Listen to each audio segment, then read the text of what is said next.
America is collapsing from inside. Trump cannot stop it. This is my latest prediction. What I'm about to tell you today, most Americans are not ready to hear. Not because it is complicated, not because it requires years of study to understand, but because it challenges something so fundamental, so deeply embedded in the identity of an entire nation, that the human mind instinctively resists it. The idea that America, the most powerful, the most prosperous, the most dominant civilization the modern world has ever produced, is collapsing. Not from outside, not from Iran, not from China, not from Russia, not from any military force or any foreign adversary that has ever pointed a weapon in America's direction. From inside, quietly, systematically, through a set of forces that are so deeply woven into the fabric of American society, American politics, American economics, and American culture that most people living inside that fabric cannot see them clearly enough to understand what they are looking at.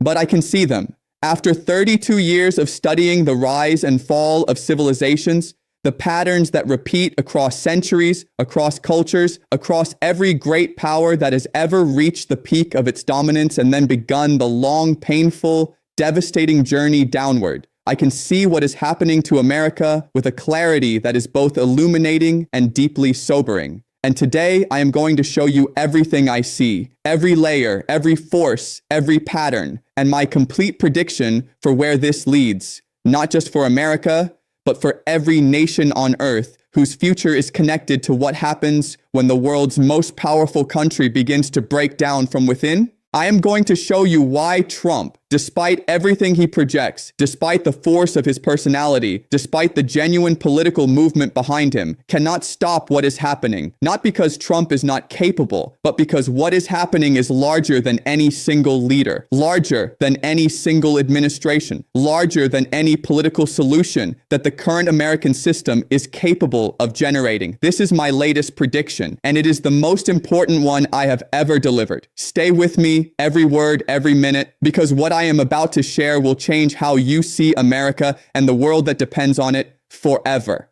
Before I go deep into today's video, I have something very important for you. If you're over 50 and struggling with low energy, weak immunity, tiredness, or feeling older than you should, you need to hear this. I personally buy tonic greens every single month for my entire family. My wife and kids use it daily. I would never give something to my family that I didn't fully trust. This product has become a must-have in our home. After 50, your body starts losing energy, strength, and immunity faster than you think. Tonic Greens is packed with powerful nutrients that help fight this decline every single day with just one scoop. This is the exact product I order every month without fail for my family. I believe in it that much. You're completely protected with a full 90-day money-back guarantee. If it doesn't deliver results, you get every single penny back. No questions asked. This is not sponsored. I pay for this with my own money every month because it works for us. If you're 50 or older and serious about supporting your health and energy, stop waiting. Click the link in the description or pinned comment right now and grab your supply before the discount disappears. Do it today. Okay, now let's get back into the video. And let us get back into today's analysis, because what I am about to show you next is the part that most people in this world will never understand. And the reason why that gap between those who know and those who do not know only grows wider with every passing year. Now, I want to start with something that I need you to hold in your mind throughout this entire analysis. A concept that is the foundation of everything I'm going to show you today. The concept is this: every great civilization in history that has collapsed, and they have all collapsed eventually, every single one of them collapsed in the same way. Not primarily from external pressure, not primarily from military defeat, not primarily from economic failure. They collapsed because the internal forces that held them together, the shared values, the institutional trust, the social cohesion, the economic arrangements that gave enough people enough stake in the system to defend it, those forces weakened before the external pressures arrived. The external pressures, the invasions, the economic shocks, the military defeats, those were not the cause of collapse. They were the final blow delivered to a structure that was already critically weakened from within. Rome did not fall because the barbarians were strong. Rome fell because Rome, The institutions, the values, the social contract, the economic arrangements that had built the greatest civilization of the ancient world had been hollowing out from the inside for generations before the barbarians arrived at the gates. The Soviet Union did not collapse because Ronald Reagan's military buildup was overwhelming. The Soviet Union collapsed because the internal contradictions of its economic and political system had been accumulating for decades. The external pressure was the catalyst. The internal weakness was the cause. The British Empire did not decline because its enemies were more powerful. It declined because the domestic costs of maintaining global dominance, the economic strain, the political exhaustion, the loss of the national will required to sustain empire exceeded what British society was willing and able to pay. The pattern is always the same. Internal weakening first, external challenge second, collapse when it comes as the result of the combination. And now, for the first time in my 32 years of studying these patterns, I am watching it happen in real time. In the most powerful nation the modern world has ever produced, I am watching America hollow out from within. And the question that determines the fate of hundreds of millions of people, American and otherwise, is whether the hollowing out has already gone too far to reverse, or whether there is still enough structural integrity remaining that a genuine renewal is possible. Let me show you the layers of the hollowing. The first layer, institutional collapse.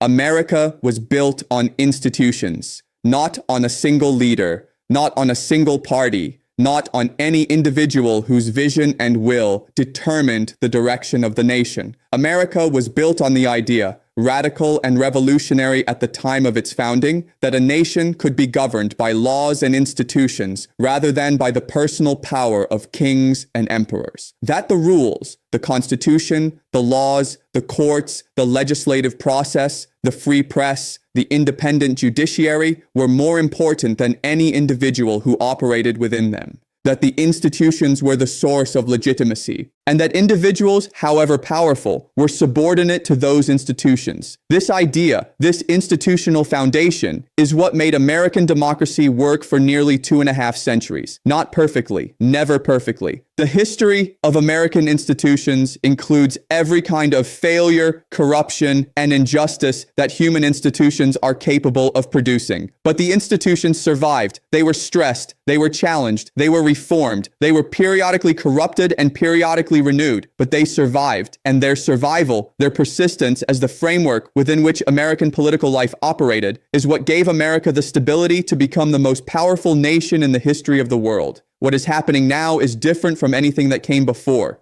The institutions are not just being stressed. They are being systematically delegitimized, not by any single actor, not by any single political party alone, but by the accumulated weight of decades of political conflict that has progressively taught Americans to distrust every institution that they do not personally control. The judiciary, once the most respected institution in American public life, is now viewed by a significant portion of the American population as a political instrument of whichever party controls the appointment process.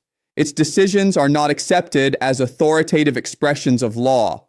They are evaluated as political moves, supported or opposed based on whether they serve the observer's political preferences rather than whether they reflect the legitimate authority of the institution itself. The electoral system, the most fundamental institution of democratic governance, is now questioned by a substantial portion of the American population after every election that produces an outcome they do not prefer.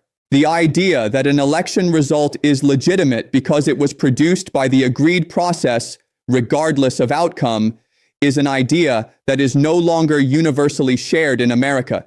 The free press, the fourth estate that the founders recognized as essential to democratic accountability, is no longer seen by much of the American public as an institution with a legitimate role in democratic governance. It is seen as an instrument of partisan warfare, believed when it confirms existing views, dismissed as propaganda when it challenges them. The federal government itself, the administrative apparatus that delivers the services, enforces the laws, and implements the policies that make a modern nation function, is viewed by a significant portion of the population not as the legitimate instrument of collective self-governance, but as an enemy, an occupying force, something to be dismantled rather than reformed. When institutions lose legitimacy, When large portions of a population no longer accept the authority of the rules and the structures that organize collective life, the result is not freedom. The result is dysfunction. The result is the inability to make collective decisions that require collective sacrifice, the inability to sustain the long-term investments in infrastructure, in education, in research, in the institutional capacity of government itself, that determine whether a civilization is capable of navigating the challenges of its era. This is what is happening in America. And it has been happening not for 4 years, not for 8 years, but for decades, accelerating with each political cycle. Each cycle leaving the institution slightly more delegitimized, slightly more contested, slightly less capable of performing the functions that a great power requires of its governing structures. The second layer, economic fracture. America's economic story of the last 40 years is a story that is almost never told completely. It is told in pieces, in fragments, in the selective presentation of statistics that support whatever political narrative the presenter is advancing. Let me tell you the complete story. 40 years ago, the American economy was the envy of the world, not just because of its size, because of its structure, because of the way its prosperity was distributed, because of the existence of a middle class so large, so stable, so genuinely prosperous, with access to home ownership, to education, to healthcare, to retirement security, that it represented something historically unprecedented, a genuinely mass prosperity, not equality. America has never been equal, but a prosperity broad enough, stable enough, accessible enough to enough Americans that it created the social foundation for the institutional trust and the political stability that made American democracy function. That foundation is fracturing. The statistics are not in dispute, even if their interpretation is. Wage growth for the bottom half of American workers has been stagnant in real terms for decades. The cost of the fundamental components of middle-class life, housing, education, healthcare, has risen far faster than wages for the same decades.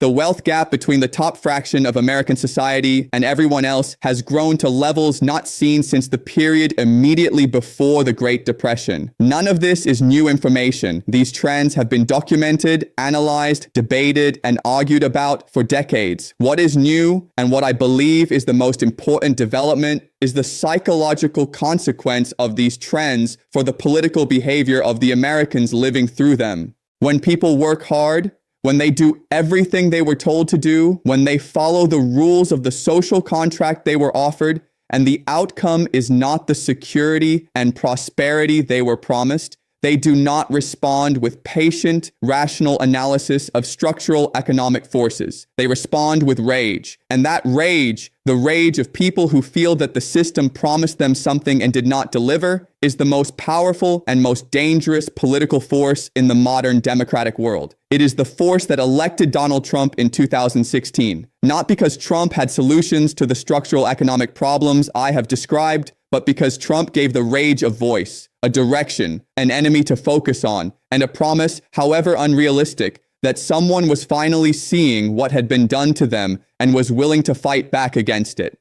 The rage that elected Trump did not disappear when Trump won. It did not disappear when Trump lost. It did not disappear when Trump won again, because the structural economic conditions that produced the rage have not been resolved. They have continued. In some dimensions, they have worsened. And rage that is not resolved, rage that is repeatedly mobilized for political purposes without the underlying conditions that produced it being addressed, does not diminish. It grows. It deepens. It becomes more extreme in its expressions and more resistant to the kind of compromise and accommodation that democratic governance requires. This is the second layer of America's internal collapse, not just economic inequality, which is a structural problem with structural solutions, but the political consequences of economic inequality that has persisted long enough to produce a level of social rage that the existing political system cannot absorb or redirect constructively. The third layer, the information catastrophe. I want to speak about this layer with particular directness, because I believe it is the least understood and the most consequential of all the forces I am describing today. A functioning democracy requires a shared reality. not shared opinions, not shared values, not shared political preferences. These things have always differed in America, and the ability to manage those differences through democratic processes is part of what made American democracy remarkable. But shared reality, a shared factual foundation, a shared agreement about what is actually happening in the economy, in the government, in the world, that allows citizens with different values and different preferences to argue productively about what should be done. Without shared reality, without a common factual foundation, democratic debate does not produce productive disagreement that eventually resolves into collective decisions. It produces two populations living in two entirely different worlds, each convinced that the other is not just wrong, but dangerous. Not just misguided, but evil. Not just political opponents, but existential enemies. America has lost its shared reality, not gradually, not slowly, but with the speed of the digital revolution, the speed at which the internet, social media, algorithmic content delivery, and the complete fragmentation of the information environment have made it possible, for the first time in human history, for large populations to live in entirely self-constructed information worlds that never intersect with the information worlds of their fellow citizens. The political right in America and the political left in America are not just disagreeing about what should be done about shared problems. They are disagreeing about what the problems are, about what the facts are, about what is actually happening in their country and their world. When two populations cannot agree on basic facts, when the information environment is so fragmented and so weaponized that shared reality is impossible, democratic governance loses its foundation, because democratic governance is an argument, a structured, rule-governed argument about what should be done. And arguments only work, only produce outcomes that participants can accept when both sides are arguing about the same thing. When both sides share enough of a factual foundation that the disagreement is genuine and resolvable rather than a dialogue between people who might as well be living on different planets. America has lost that foundation, and without it, the institutional machinery of democracy runs but produces nothing, produces only noise, only conflict, only the performance of governance without the substance of it. This is the third layer, and it may be the most dangerous of all, because it is the layer that makes all the other layers impossible to address. The economic fracture cannot be resolved by democratic politics if the two sides cannot agree on what the economic reality is. The institutional collapse cannot be reversed if the two sides cannot agree that the institutions have a legitimate role in governing collective life. The information catastrophe is the layer that locks all the other layers in place. The fourth layer, geopolitical overextension. America has been the world's policeman for 80 years, the guarantor of the international order, the nation that maintained the military presence, the alliance commitments, the diplomatic engagement, and the financial investment required to keep the global system organized around rules that, whatever their imperfections, prevented the kind of great power conflict that defined the first half of the 20th century. This role, enormous, costly, occasionally noble, frequently compromised by self-interest, has been the defining feature of American foreign policy since the end of World War II.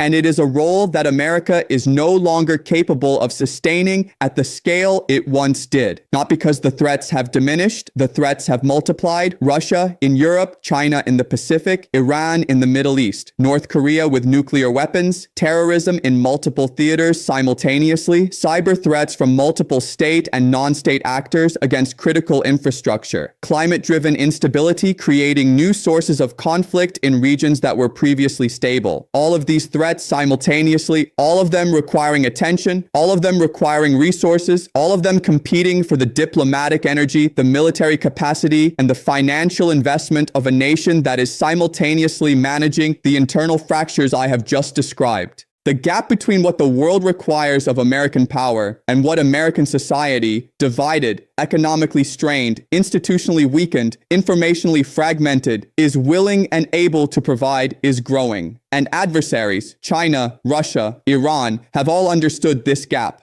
have all been building their strategies around the assumption that American overextension is real, that American domestic dysfunction is real, that the combination of external demands and internal weakness creates opportunities that patient, disciplined adversaries can exploit. This is the fourth layer of the internal collapse. Not just overextension in the military sense, too many commitments for the available forces, but overextension in the deeper sense, a gap between the role that American power plays in organizing the world and the domestic foundation that is required to sustain that role. Now, Trump. I promised you at the beginning of this analysis that I would show you why Trump cannot stop what is happening. And I want to deliver on that promise with the same directness and the same honesty that I have applied to everything else in this video. Donald Trump is not the cause of America's internal collapse. I want to be absolutely clear about that. The institutional delegitimization, it was building for decades before Trump. The economic fracture, it was deepening for decades before Trump. The information catastrophe, it began with the fragmentation of the media landscape long before Trump understood its political potential. The geopolitical overextension, it accumulated across multiple administrations of both parties over generations. Trump did not create these forces. In many ways, Trump is himself a product of these forces. The rage that produced Trump is the same rage that the economic fracture created.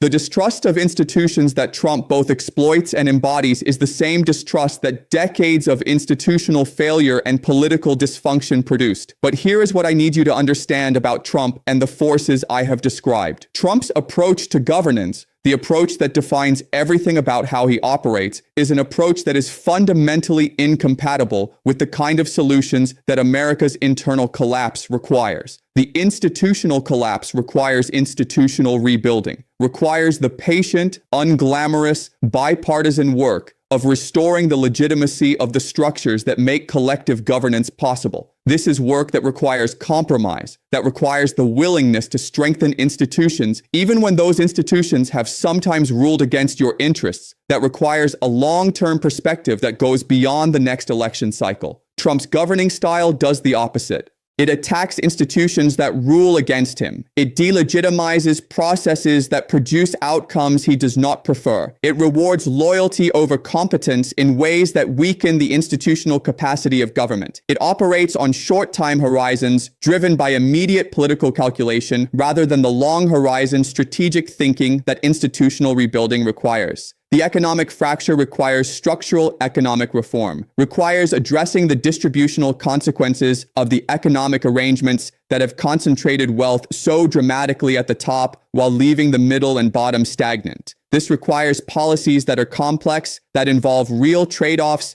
that impose costs on powerful interests in exchange for benefits distributed more broadly. Trump's economic approach, tariffs, tax cuts, deregulation, addresses some symptoms of economic frustration. It gives the rage a target and a response. But it does not address the structural forces driving the fracture. And in some dimensions, particularly the fiscal consequences of tax cuts that disproportionately benefit those at the top, it deepens them. The information catastrophe requires a reconstruction of shared reality, requires investment in the institutions, journalism, education, public discourse that produce the shared factual foundation democratic governance needs, requires political leadership that consistently chooses accuracy over emotional resonance when the two conflict.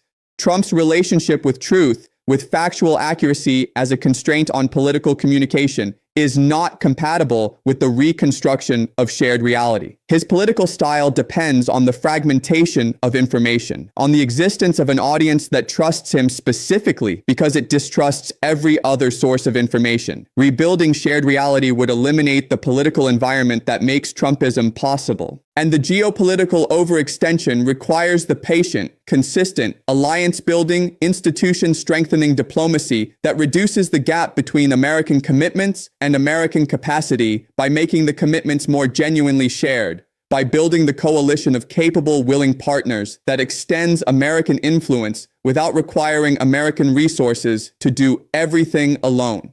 Trump's instinct is the opposite. Alliances are burdens, institutions are constraints. Bilateral deals that reflect American power are preferable to multilateral frameworks that require compromise. This is not a moral judgment of Trump. It is a structural observation. The solutions that America's internal collapse requires are solutions that are fundamentally incompatible with Trump's governing philosophy. And a leader whose governing philosophy is incompatible with the solutions required cannot provide those solutions. However great his political skill, however genuine the movement behind him, however real the problems he is responding to. This is why Trump cannot stop what is happening. Not because Trump is not capable, but because what is happening requires something that Trump's approach cannot provide. Now, I want to give you something that goes beyond the diagnosis, because identifying the problem, however clearly, however honestly, is only half of what I owe you in this analysis. The other half is the prediction. Where does this lead? What happens as the internal collapse continues? What does America look like? And what does the world look like in 5 years, in 10 years, if the forces I have described continue on their current trajectory? Let me give you 3 scenarios, 3 possible futures. Because the honest answer, the answer that respects your intelligence, is that the outcome is not yet determined. The forces are powerful. The trajectory is concerning. But history has surprised us before. Scenario 1. Managed decline with gradual renewal. In this scenario, America's internal forces of collapse continue, but do not accelerate to the point of catastrophic breakdown. The institutional damage deepens, but does not become irreversible. The economic fracture produces continued political turbulence, but not the kind of social breakdown that makes normal governance impossible. And within this difficult environment, slowly, unevenly, with enormous friction and enormous cost, a renewal begins, not led by any single dramatic figure or any single transformative moment, but built from the ground up. From communities that find ways to reconstruct shared reality locally, even when national information environments are fragmented.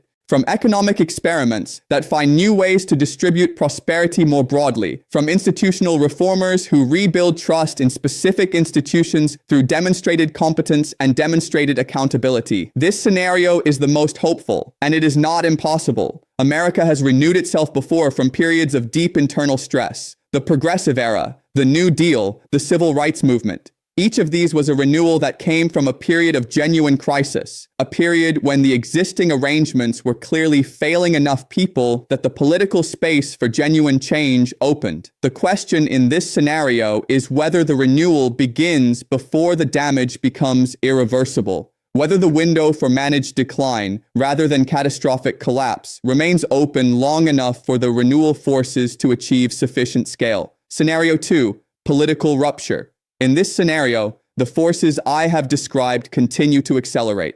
The institutional delegitimization reaches a point where a significant political crisis, an election, a Supreme Court decision, an economic shock, produces a response from a substantial portion of the American population that the existing institutional framework cannot absorb.